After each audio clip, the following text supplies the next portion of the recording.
안녕하세요. 오늘의 사연 지금 바로 시작해 볼게요. 엄청 오래된 인연입니다. 어디다 자랑하고 다닐 만한 이야기는 아니지만 조금 답답해서 여기 사연 채널에 임금님 귀는 당나귀 귀라고 외치는 심정으로 이렇게 여러분들께 제 이야기를 들려드리려고 합니다. 남편이 죽고 고아라 친정이 없던 저는 시아버지 집에 살기로 했습니다. 그래도 저희 시아버지가 능력은 있으셔서 저를 걷어주시는데 큰 문제는 아니었습니다. 시어머니도 돌아가신 지 꽤 됐어서 그런지 시아버님은 적적하시기도 했고 말동무가 그간 많지 않아서 외로우셨나 봅니다. 제가 동호회나 밖에 좀 돌아다니라고 권유를 했어요. 그러더니 곧잘 친구들을 사귀시고는 집에 와서 자주 노시더라고요. 시아버님과 나이 차이는 조금 나는 편이기는 했지만 시아버님께는 그 주변 지역에서 말 터놓고 지낼 유일한 사람이었기 때문에 친하게 지내게 되셨다고 하네요. 시아버님을 형님 하면서 잘 따르기도 했고 다행히 둘이서 잘 맞아서 둘이서 같이 놀러 다니고 그러셨어요. 그 인연이 이어져서 저희 집에서 자주 술을 드시곤 했습니다. 저희 집에 자주 놀러와서 지냈던지라 그리고 볼 때마다 이뻐해주고 용돈도 주고 했던 분이셨어요. 부담스러운 느낌이 아니라 오히려 저는 좋은 삼촌이 생겼다고 생각했어요. 꽤 오랜 시간 같이 있다 보니 사실상 시아버님 다음으로 많이 만나던 사람이 삼촌이었습니다. 나이가 중후하지만 분위기 있던 스타일이라서 어느 정도 호감은 있었어요. 그 정도 어렴풋이 기억이 나네요.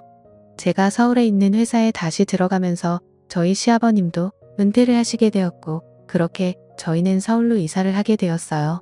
시아버님과 삼촌 두 분 다 속상해했지만 한국인데 못 만날 게 어디 있나며 서로를 위로했습니다. 그런데 저는 솔직히 조금 아쉽더라고요. 속으로는 삼촌을 조금 좋아하고 있었나 봐요. 그게 너무 아쉬웠어요. 삼촌 또한 제 손을 잡으면서 건강하게 잘 지내라면서 눈시울이 붉어지셨는데 그날 그때 얼굴이 아직도 기억에 선명하게 남아 있습니다.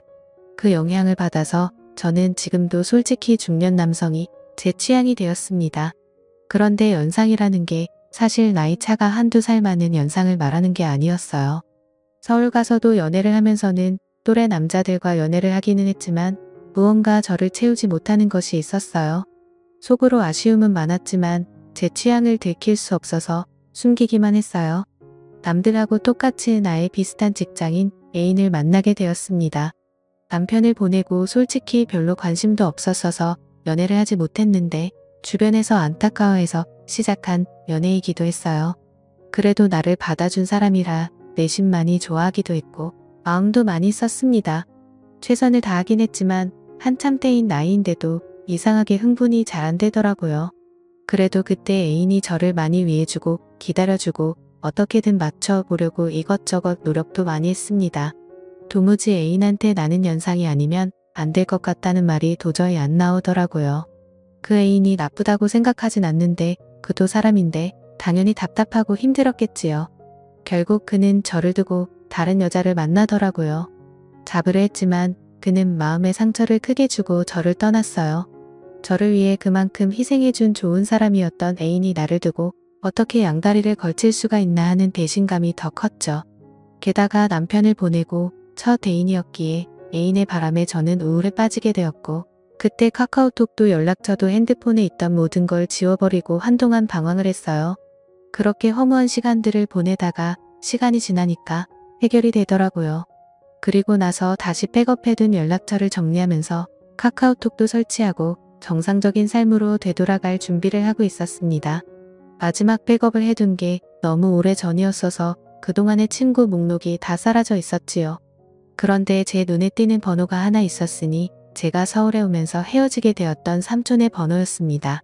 10년 동안 같은 번호를 쓰고 있던 건지 카카오톡에 자동으로 친구 등록이 되면서 오랜만에 삼촌의 사진을 볼 수 있었습니다. 핸드폰 화면의 작은 사진으로 보니 괜히 떨리더라고요.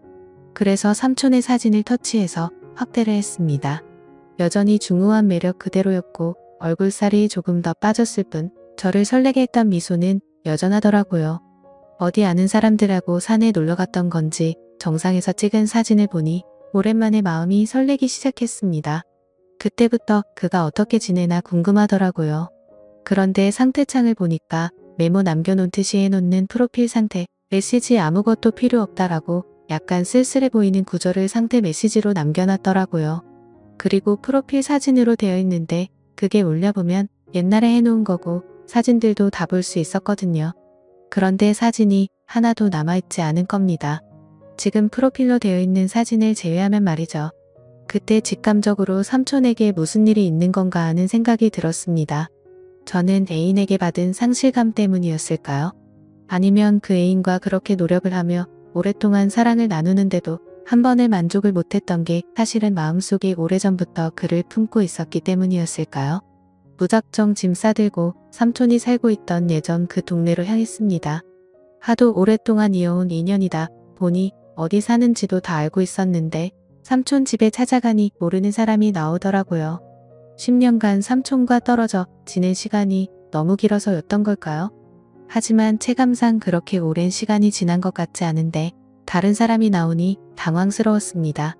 그가 보고 싶어 찾아간 동네였으니 그를 찾아 헤매고 다닐 바에는 단도직입적으로 그에게 대놓고 연락을 해봐야겠다는 생각이 들었지요.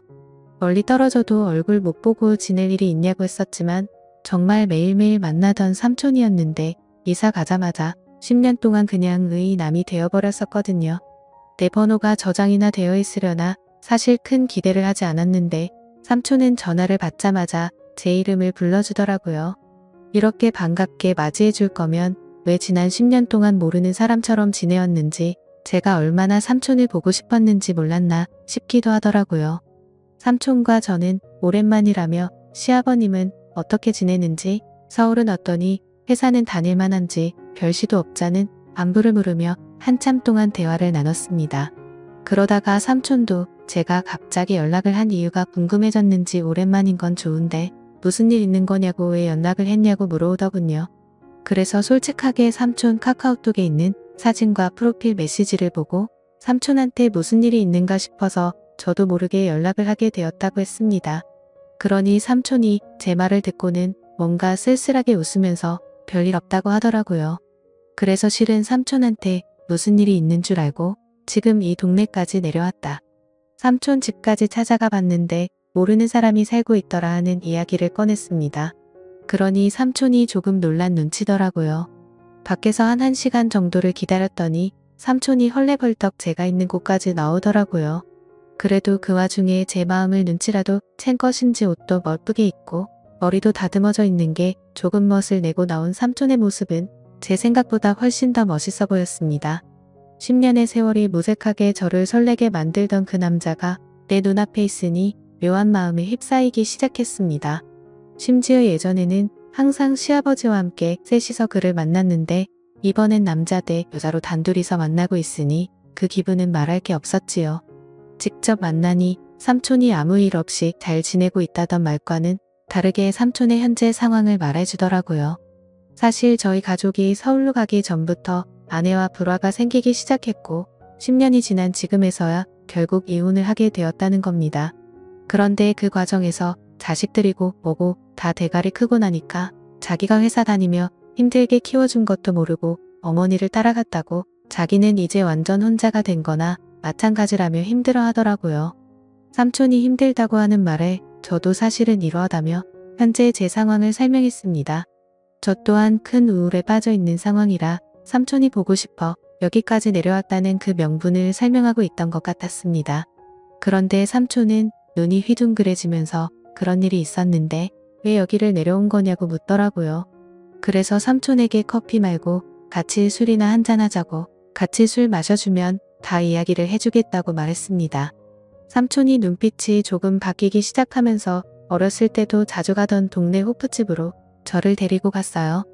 여기가 음식도 맛이 좋긴 하지만 일단 이야기하기 좋은 벽 쪽으로 자리를 잡았어요. 칸마다 나누어져 있고 조용히 단둘이 이야기 나누기에는 이곳만큼 좋은 곳이 없었거든요. 그때 저도 솔직히 삼촌과 조금씩 저에게 마음을 열고 있다는 생각이 들기도 했습니다. 삼촌이 저랑 술 같이 마시니 뭔가 묘하다고 하더라고요.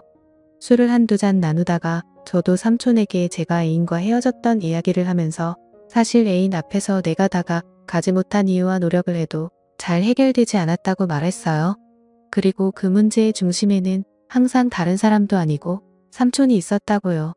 대충 고민 상담을 해주려고 했던 것 같은데 바로 돌직구를 날려버리니 정신을 못 차리고 제 말에 얼어붙어서 아무 말도 이지 못하더라고요. 그래서 한 번 더 삼촌에게 돌직구를 날렸습니다. 사실 이제는 모르겠다. 내가 뭐가 잘못된 건지 아니면 정말 삼촌 때문에 그런 건지 한번 알아보고 싶다고요.